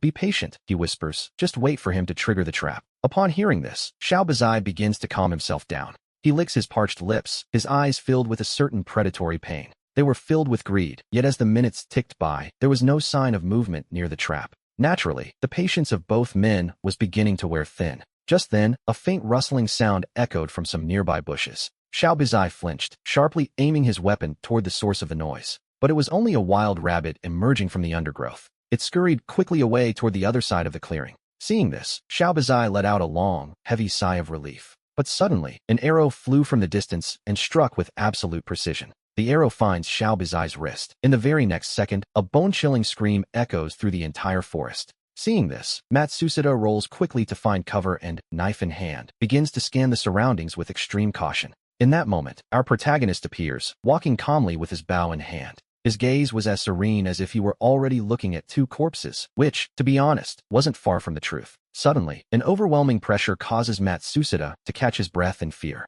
He demands to know who on earth he is, but our hero offers no response. He simply raises his bow slowly and takes aim directly at Matsushita. Seeing this, Matsushita flicks his wrist, sending 3 sharpened stones flying toward him. At the same time, Matsushita raises his knife and lunges forward with surprising speed. However, our protagonist's reaction was even faster. With just a slight tilt of his body, he effortlessly dodges the impact of all 3 stones. Then, in an instant, he draws the string to its limit and releases a single arrow. Matsushita scrambles to the side to avoid it, but the arrow was actually heading straight for the immobilized Xiao Bazai. The poor man had no time to react before the arrow pierced right through his head. Matsushita is deeply shaken by the scene, but our hero is already charging at him with a trench shovel in hand. Matsushita quickly raises his knife, desperate to defend himself. The shovel and the knife collide, sending a shower of sparks into the air. In the following second, a massive force travels down the blade and into Matsusada's hand. The skin between his thumb and forefinger tears instantly, and blood begins to flow. The sheer brute force knocks him back 2 steps just before the final arrow pierces his head.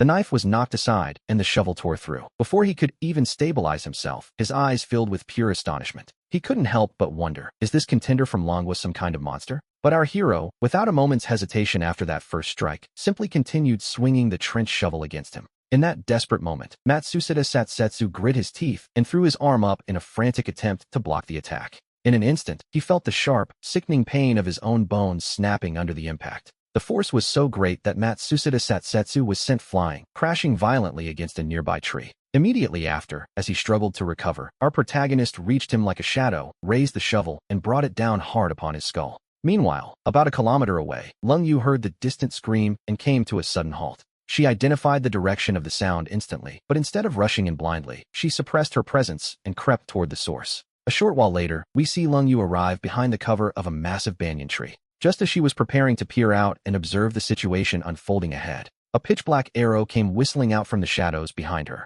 Lung Yu reacted on instinct, rolling to the side to avoid a fatal blow. However, she wasn't quite fast enough, and the arrow buried itself deep into her thigh. An unbearable, white-hot pain exploded through her leg in that very instant. Despite her training, Lung Yu couldn't help but let out a muffled groan of agony. The dark fabric of her combat trousers was quickly stained a deep, crimson red by the flowing blood. Enduring the intense pain, she immediately rolled into the safety of some thick bushes. She drew her dagger, her gaze fixed intently on the direction from which that lethal arrow had flown. Soon, the tension in the air became almost physical as Lung Yu realized she was no longer the hunter, but the prey. Lung Yu felt a surge of desperation, her thoughts racing toward her life and her connection to Nung Dengpad Hong as she remembered her duty to Carol Yunyi. It is truly remarkable how many foolish things can happen in this universe, especially when one finds themselves in such a tight spot. In this world where everyone seems to be keeping score, our story turns to the lineage of those who truly understand the stakes. This new master of survival was proving to be quite the explorer, navigating the basic gameplay of life and death with surprising skill.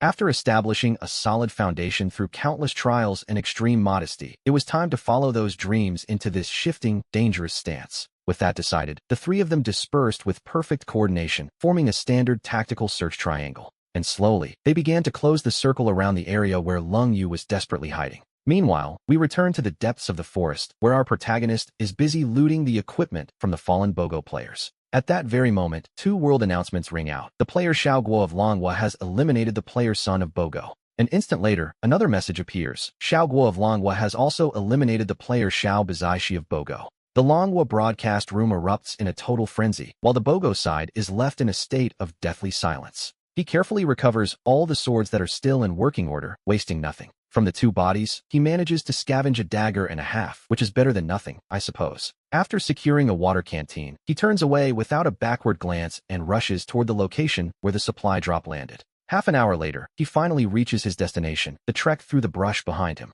There, we see a massive metal crate lying in a small clearing in the middle of the forest. He doesn't approach immediately. Instead, he scans the surroundings with extreme caution, making sure no ambush is waiting for him. Then, with a calmness that borders on the unsettling, he speaks 2 simple words. Close transmission. In the very next second, the light on his watch flickers out instantly, and at the same time, the screens of billions of spectators all around the world suddenly fade to black. Across the globe, viewers are left wondering, why on earth would the Great Gua turn off the transmission now? To be honest, everyone is dying to know exactly what is hidden inside that crate. Ignoring the chaos of the outside world, he begins his search and slowly pries open the heavy metal lid. Inside, we see several sealed bags containing high-yield cold-resistant potatoes, drought-resistant corn, and high-protein soybeans. In addition to the seeds, there is a high-quality military medical kit, a multi-purpose tool, and a palm-sized solar charging panel. As he looks over the haul, his eyes light up with a rare spark of excitement. He knows that the value of seeds capable of producing a stable food supply far outweighs any weapon. With that thought in mind, he quickly packs everything away into his backpack. Then, he pulls an M1911 pistol and 2 magazines from his bag, a curious choice, perhaps. He places them carefully inside the now empty metal crate, leaving a little surprise behind. Once the task is finished, he prepares to reactivate the transmission for his audience. Right at that moment, his instincts flare with an intense warning. A large group of people is approaching. His gaze hardens instantly, his mind shifting back into a state of high alert. In the blink of an eye, he vanishes, hiding himself behind the trunk of a massive tree. Not long after, the sound of heavy footsteps and voices begins to echo through the forest. 3 players from Dinta will emerge into the clearing, and they aren't alone. They have a captive with them. It is Lung Yu, who is clearly injured. Kane, the leader of the Dintawa group, glances toward the supply drop. Then, with a mocking smile, he calls out, telling his friend from Longwa to come out of hiding. He claims to know he's there, threatening that if he wants his partner to stay safe, he must hand over the contents of the package. He finishes his ultimatum, but our protagonist doesn't move a muscle. Not yet. He is analyzing the situation with lightning speed, weighing every possible outcome. 3 enemies stand before him, fully armed with compound crossbows and recurved bows. And then, of course, there is the muscular fellow wielding a massive battle axe. As for Lung Yu, she is already out of the fight and unable to help. Deep down, he knows the odds of winning a direct confrontation are dangerously low. When no answer comes, Kane loses his patience and gives a sharp nod to the big man. The brute sees the signal and responds with a malicious, toothy grin.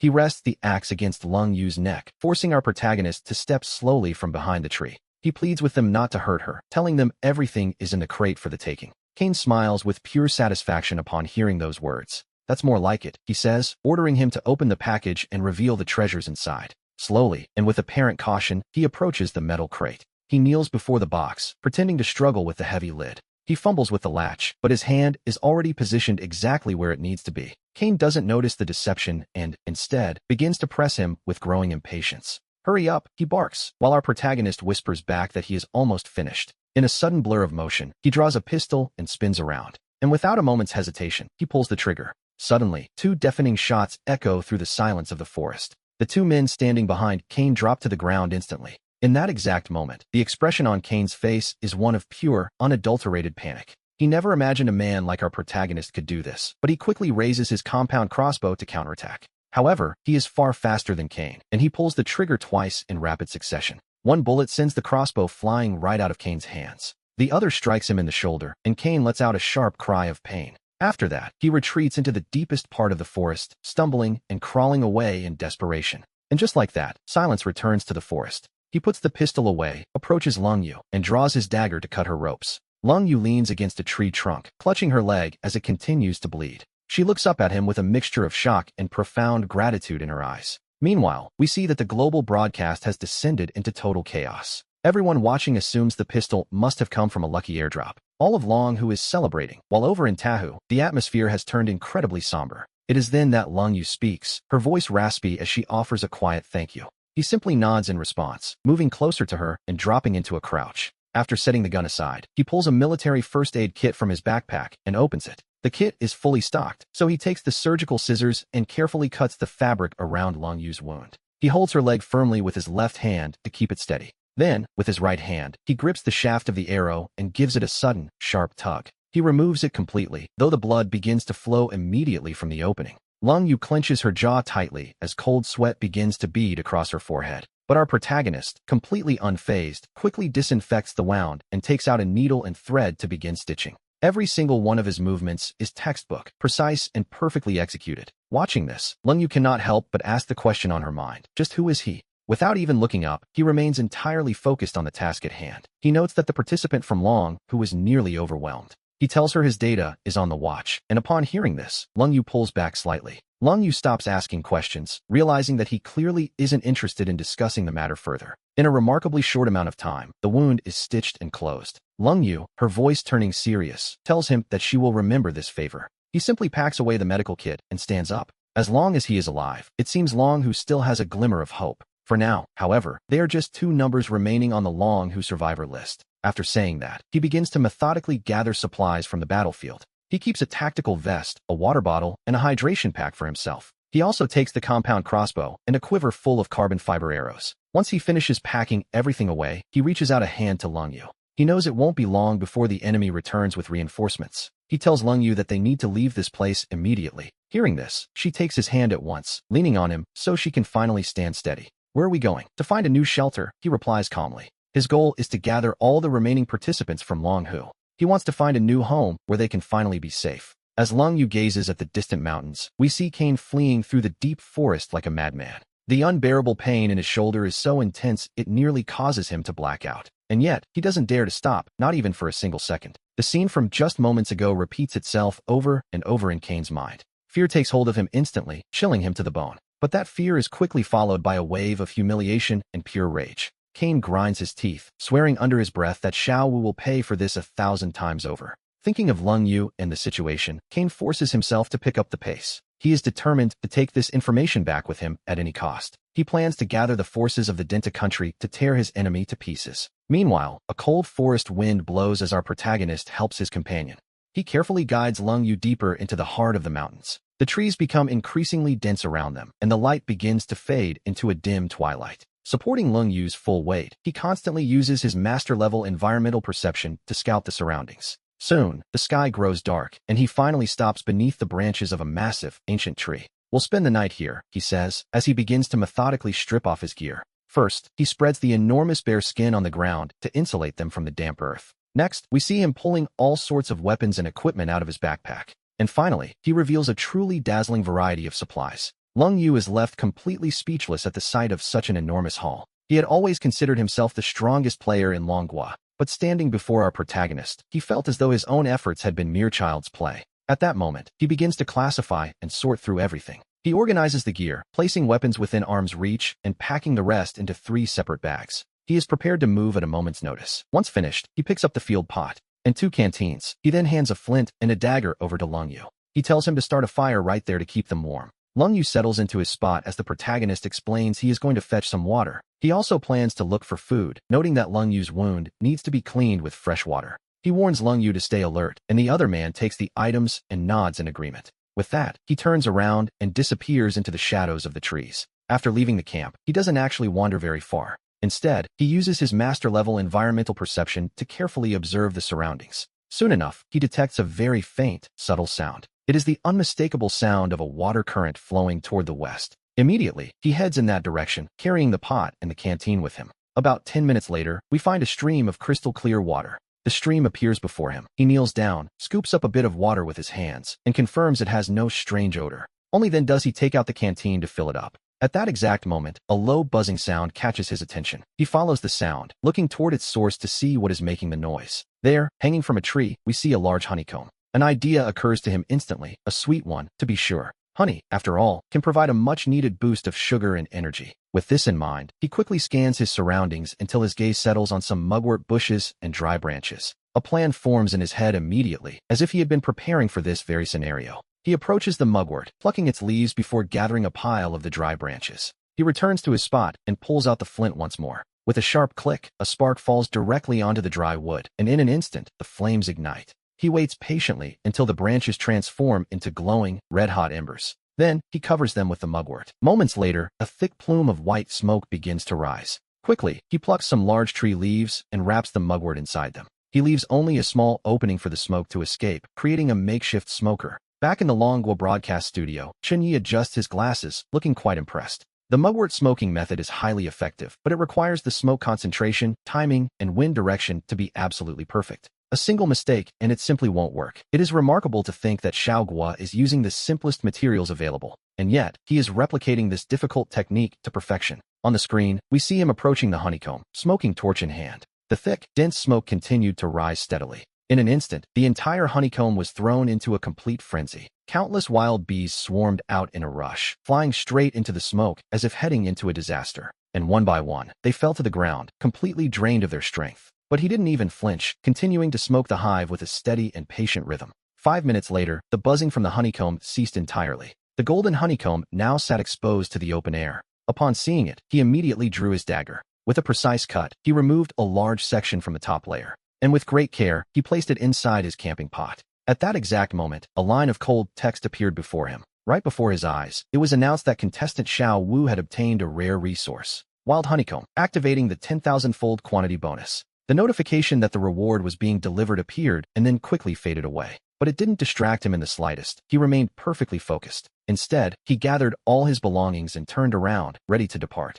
Just then, his entire body tensed up instinctively. An intense bloodlust was emanating from some nearby bushes. A pair of eyes were watching him intently through the branches. They were aimed directly at his back. Slowly, he set his canteen and the pot down on the ground. He did it with such extreme care that he didn't make a single sound. At that same moment, in countless regions of Longwa, enormous wild honeycombs appeared out of thin air. In the command center of the high-level operations group, the phone calls simply wouldn't stop coming in. Across the entire country, a total of 10,000 wild honeycombs had suddenly materialized. As the news began to spread, all of Longwa reached a fever pitch of excitement. Meanwhile, back in the broadcast studio, Chenyi couldn't take his eyes off the screen for a second. He noted that Xiaoguo's posture was far from normal. It seemed he had encountered something, and in that instant, his muscles tensed with anticipation. He turned his gaze toward those suspicious bushes. Out from the shadows stepped an adult gray wolf. It kept its body low to the ground, sniffing the air incessantly. Upon seeing it, he slowly moved his hand back down toward the ground. His waist shifted toward his pistol, and just as his fingers were about to touch the grip, the gray wolf raised its head and let out a long, piercing howl.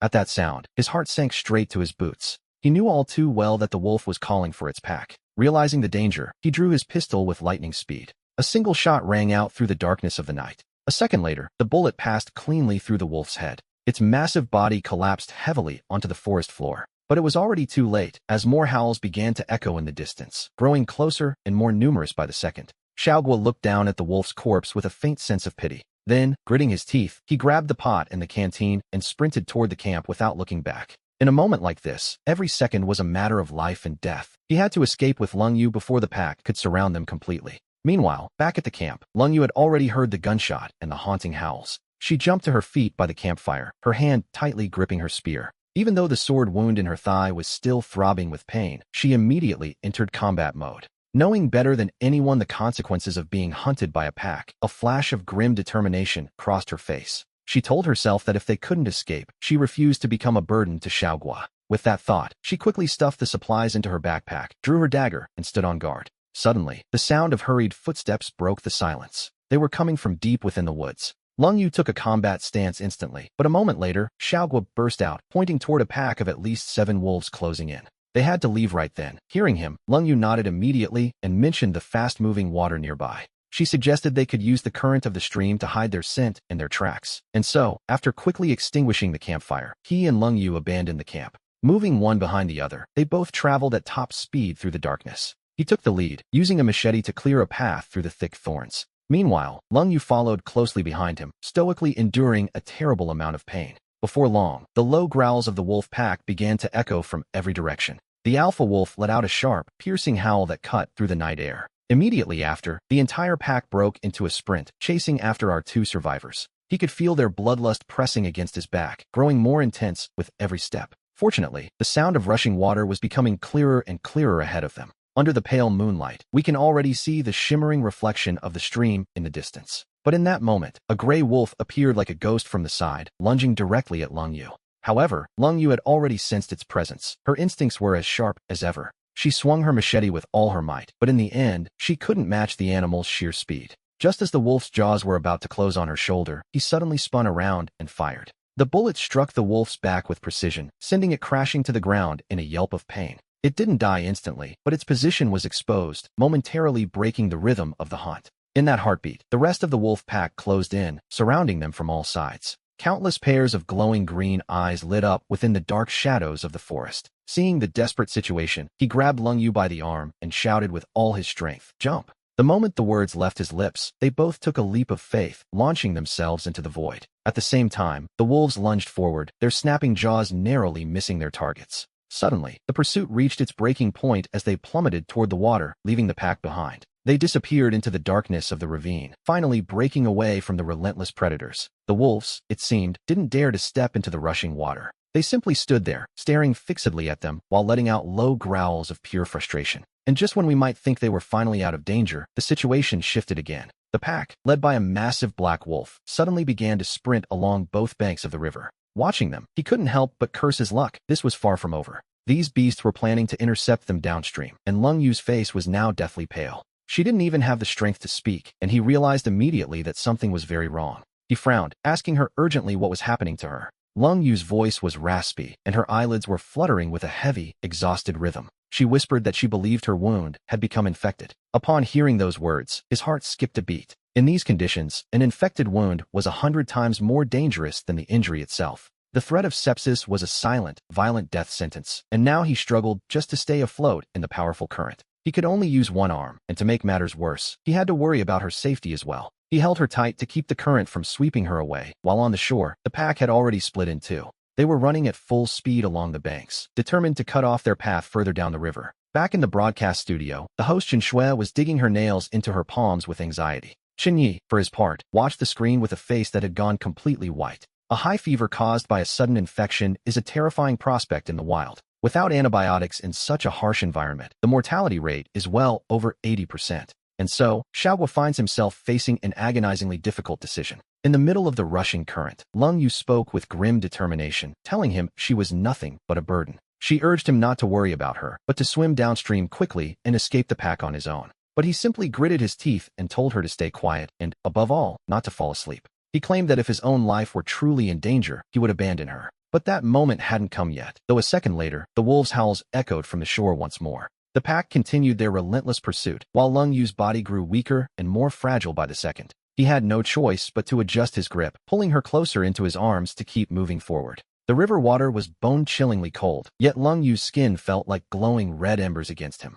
She was burning up, and he realized with a sinking heart that her life was slowly fading away. To make matters worse, the wolf pack had already moved ahead to surround the lower part of the river. Seeing this, he summoned every ounce of his courage and began a desperate, furious push toward the bank. He knew he had to find an opportunity to reach the shore as soon as humanly possible. Otherwise, it was only a matter of time before the river or the wolves claimed them both. Fortunately, by the pale light of the moon, we see him spot a sandbank where the current finally softens. Without a moment's hesitation, he swam toward it with every bit of strength he had left. By this point, Leng Yu had already slipped into complete unconsciousness. Only her faint, shallow breathing proved that she was still clinging to life. Soon, he reached the edge of the sandbank and, with one final effort, managed to pull her onto dry land. However, before he could even catch his breath, the sound of approaching paws echoed in the distance. Upon hearing them, Xiaoguo immediately lifts the unconscious Leng Yu and, under the moonlight, begins a frantic search for a place to hide. The sound of the pack's footsteps grows louder as he pushes through the brush, until finally, a dark cave entrance appears along the mountain wall. With no other choice left to him, he carries Leng Yu and runs as fast as he can toward the opening. Fortunately, the cave turns out to be much more spacious than he had first imagined. It is a naturally formed stone cavern, carved out by time and the elements. It reaches back about 10 meters, and on the ground, we see a flat area that has clearly been cleared by hand. There are even small niches carved into the walls, designed to hold personal belongings. And most importantly, a faint, lingering scent of smoke still hangs in the air. Suddenly, his heart skips a beat as he takes in his surroundings. It is obvious that someone has lived here, but he knows Leng Yu's wounds must be treated immediately. With that in mind, he gently lays Leng Yu on the ground and pulls out his first aid kit. However, he finds only a few basic medical supplies inside, hardly enough for the task at hand. For an infection this severe, it was like trying to put out a forest fire with a single glass of water. And just at that moment, the howls of the wolf pack echo from just outside the cave. Instinctively, he holds his breath, praying they won't be discovered. He raises his pistol, ready to do whatever is necessary to protect Leng Yu.